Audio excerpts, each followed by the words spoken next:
ఈ focus this ఇది మొన్న జనవరిలో ఆ ఒంగోలులో ఉన్న వైఎస్ఆర్సీపీ ఆ కొద్దిమంది నాయకులు ఇక్కడ ఇందులో బాపట్ల ఎంపీ గారి ఫోటో ఉంది, జగన్మోహన్ రెడ్డి గారి ఫోటో ఉంది, విజయసాయి రెడ్డి గారి ఫోటో ఉంది, ఇంకంతా బొత్స మాగుంట శ్రీనివాసరెడ్డి గారు అనుకుంటా, బాలినేని గారు, వీళ్ళు మరి ఇలా శుభాకాంక్షలు తెలిపారు కోనం వీరభద్రరావు కృష్ణకుమారి గారి దంపతులకి. ఇక్కడ స్వయం కృషితో చిన్న స్టాటస్ నుంచి పైకి ఎదిగిన కంపెనీ ఇది. ఇప్పుడు డాక్టర్ కేవి ప్రసాద్, ఆయన మెడికల్ డాక్టర్ అని చెప్పాను కదా, వారి కుమారుడికి శ్రీమతి పురంధరేశ్వరి డాక్టర్ దగ్గుపాటి వెంకటేశ్వరరావు గారి కుమార్తెను వారి అబ్బాయికి ఇచ్చి వివాహం ఎప్పుడో జరిగింది. 12 ఏళ్ళు అయిందో 14 ఏళ్ళు అయిందో ఎప్పుడో వివాహం జరిగింది. ఈ కంపెనీకి డాక్టర్ కేవి ప్రసాద్ గారికి ఎటువంటి సంబంధం లేదు. Is not even having a single 10 rupees share or 100 rupees share in this company. కానీ పురంధరేశ్వర్ గారి బంధువులు అని చెప్పి ఈరోజు సాక్షిలో రాశాడు అంటే అది కేవలం భార్యాభర్తలు వీళ్ళందరూ కలిపి లేపేసి ఎలా అయితే నారాసుర రక్త చరిత్రను రాశారో అదే విధంగా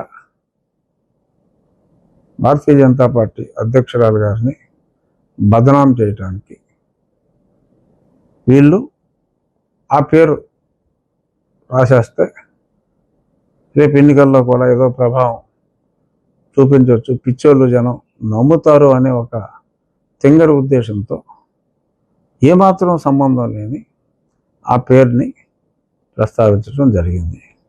అలాగే వాళ్ళ అబ్బాయికి కూడా ఈ కంపెనీతో సంబంధం ఉన్నట్టు, సింగిల్ షేర్ కూడా లేదు ఆ అబ్బాయికి కూడా. అబ్బాయి కంపెనీ వేరు, అది సంధ్య ఆక్వాటెక్ అనే ఒక వేరే కంపెనీతో తన వ్యాపారం ఓ మీడియం స్కేల్లో తను చేసుకుంటున్నాడు.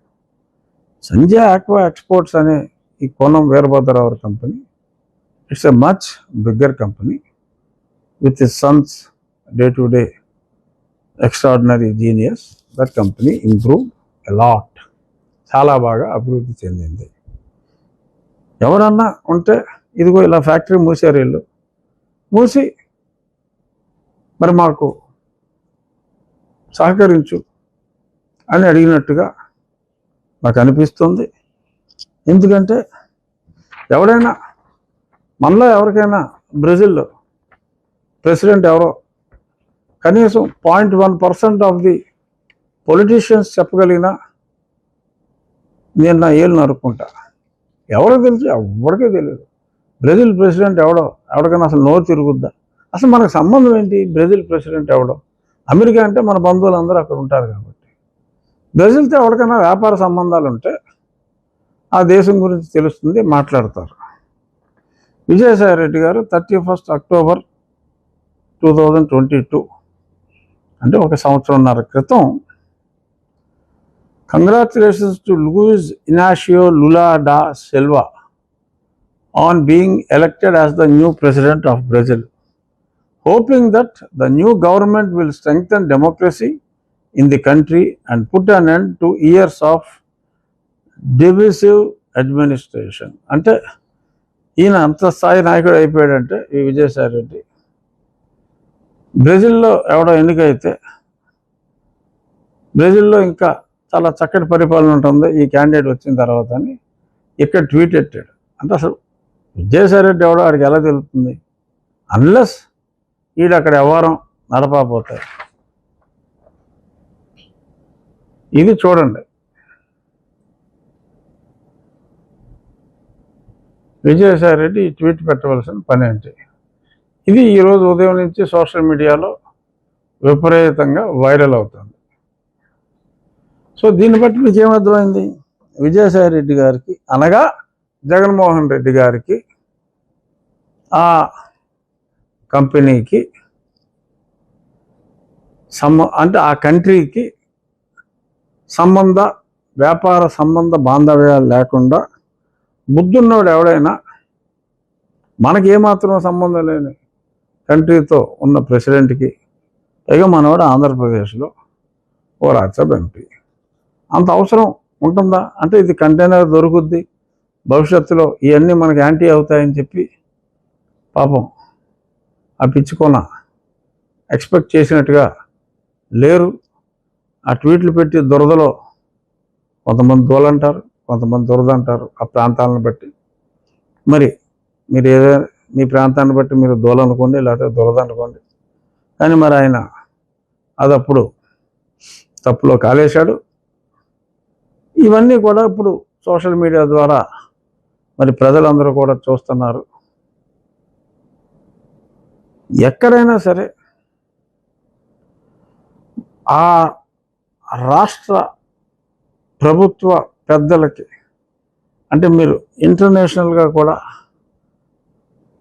ఈ డ్రగ్ డీల్లో ఉన్న వాళ్ళు ఓన్లీ పెద్దవాళ్ళే ఉండగలరు. ఏదో నైజీరియా కుర్రోళ్ళు ఆలీలు దొరికే వాళ్ళు ఏంటి, ఏదో ఒక 10 గ్రాములు తీసుకొచ్చి చిన్న చిన్న క్వాంటిటీస్ వాళ్ళ బతుకు తెరువు కోసం అమ్ముకుంటారు. It's a crime. సింగపూర్లో 1 గ్రాము దొరికినా ఉరి. మలేషియా, సింగపూర్లో చాలా స్ట్రిక్ట్. అటువంటిది మరి ఇక్కడ ఆ గ్రాముల్లోనే ఆ రేంజ్లో యాక్షన్ ఉంటే, ఏకంగా ఇది ఎఫ్ఐఆర్ 10 పేజీలు ఉంది. Just for information. నేను అంతా కూలంకషంగా అధ్యయనం చేశాను. ఇది CBI report. Just focus this front paper. ఇది ఓకేనా? ఇది ఎఫ్ఐఆర్ రాశారు. ఇందులో బ్రెజిల్లో అది ఏ పోర్ట్లో బయలుదేరిందంటే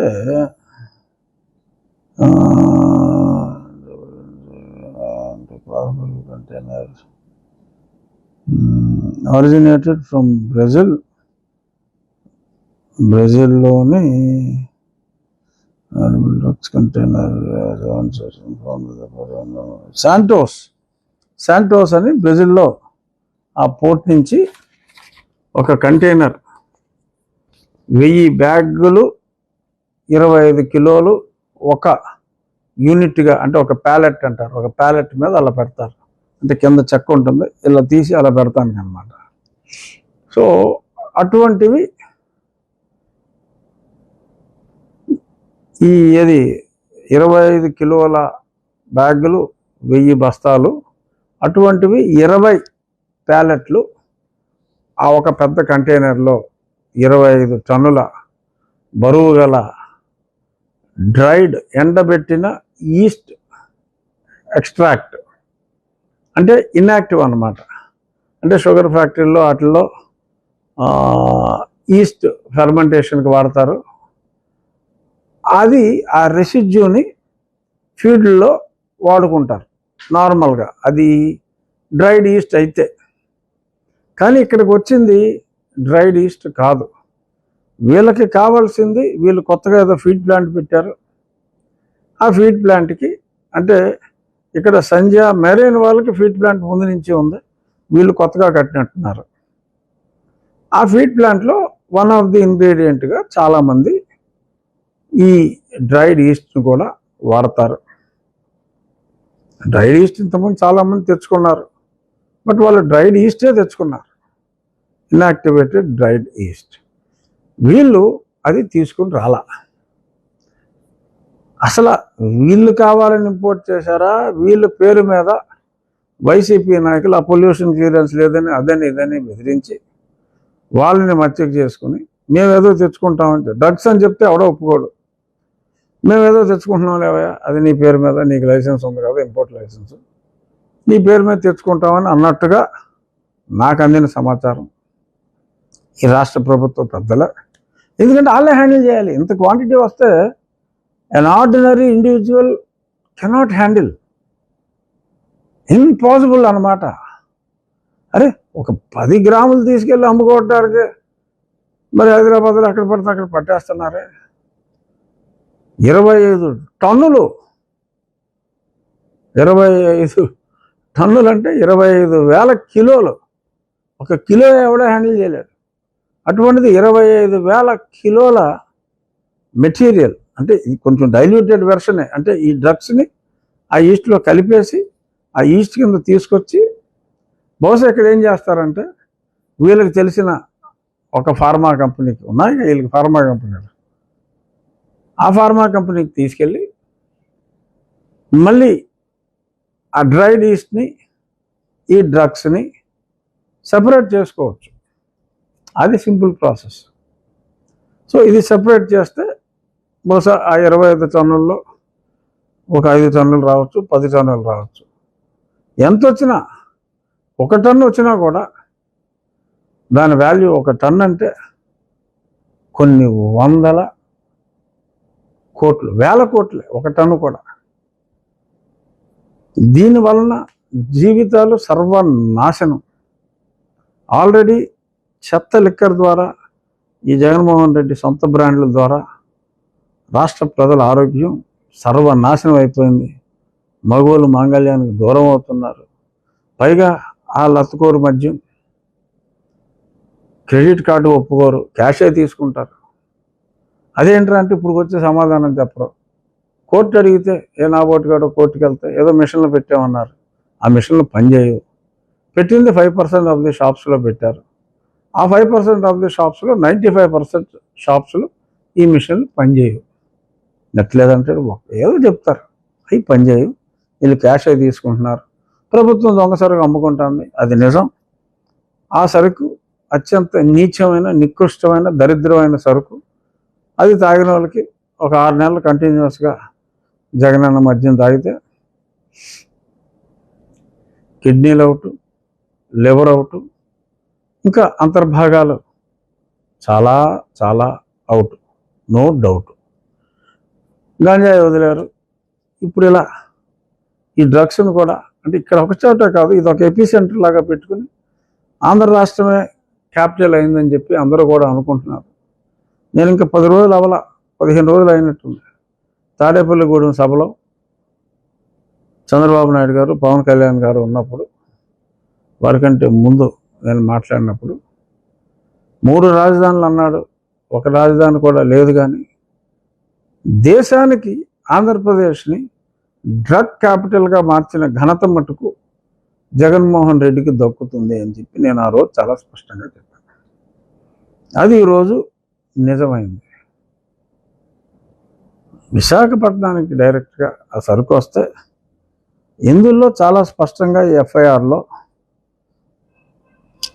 ఎఫ్ఐఆర్ రాసింది ఒక డిఎస్పి, ఢిల్లీ నుంచి ఉమేష్ శర్మ అనే డిఎస్పి ఢిల్లీ నుంచి ఒక 4 అధికారులతో కలిసి వచ్చి డైరెక్ట్గా రాకుండా వాళ్ళు బెంగళూరుకి వెళ్ళి, బెంగళూరు నుంచి విశాఖపట్నం వచ్చి ఎయిర్ ఇండియా ఎక్స్ప్రెస్లో ఈ లోకల్ అధికారులని మాట్లాడుకుని మొబైల్ ఫోన్లో, ఇదంతా ఇందులో నేరేటివ్గా ఉంది. ఎఫ్ఐఆర్ నేను చదివాను కాబట్టి చెప్తాను.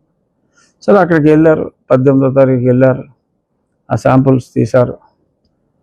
వీళ్ళ బ్రదర్ అనుకుంటా, పూనం హరికృష్ణ అని ఆయన కూడా పిలిచారు. వాళ్ళ ఆఫీసర్ ఒక అతను గిరిధర్ అన్న అతను పిలిచారు, కృష్ణమాచారి, శ్రీకాంత్ అని ఎవరో, మొత్తం మీద అక్కడి నుంచి భరత్ కుమార్ అని మొత్తం 4 వెళ్ళారు.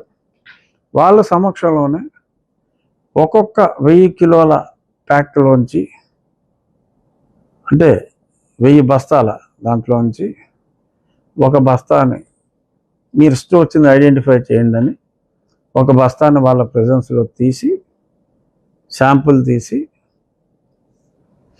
ఓపియం, హెరాయిన్, కోకేన్, మెథక్వలోన్ అండ్ కోడీన్, ఇవన్నీ కూడా నార్కోటిక్ డ్రగ్స్ కింద వస్తాయి. వీటి ప్రెజెన్స్కి ర్యాపిడ్ టెస్టులు చేస్తే అన్ని శాంపుల్స్లోనూ ఏదో ఒక డ్రగ్, కొన్నిట్లో హెరాయిన్ ఉండొచ్చు, కొన్నిట్లో కొకైన్ ఉండొచ్చు, కొన్నిట్లో మెథక్వలోన్ ఉండొచ్చు, కొన్నిట్లో 2 ఉండొచ్చు. సో అన్ని శాంపుల్స్లోనూ ఆ కాంపౌండ్ ఉంది. అందులో ఎంత పర్సంటేజ్ అంటే బస్తా 25 కిలోల బస్తాలో ఇది 10 కిలోలు కలిసిందా, 5 కిలోలు కలిసిందా, లేదు 25 కిలోలునా, కొంచెమే ఈస్ట్ కలిపారా, అది ఇంకా ఫర్దర్ డీటెయిల్డ్ ఎంక్వైరీలో తెలుస్తుంది. ఒకటి నిజం, అది డ్రగ్స్ అన్నమాట నిజం.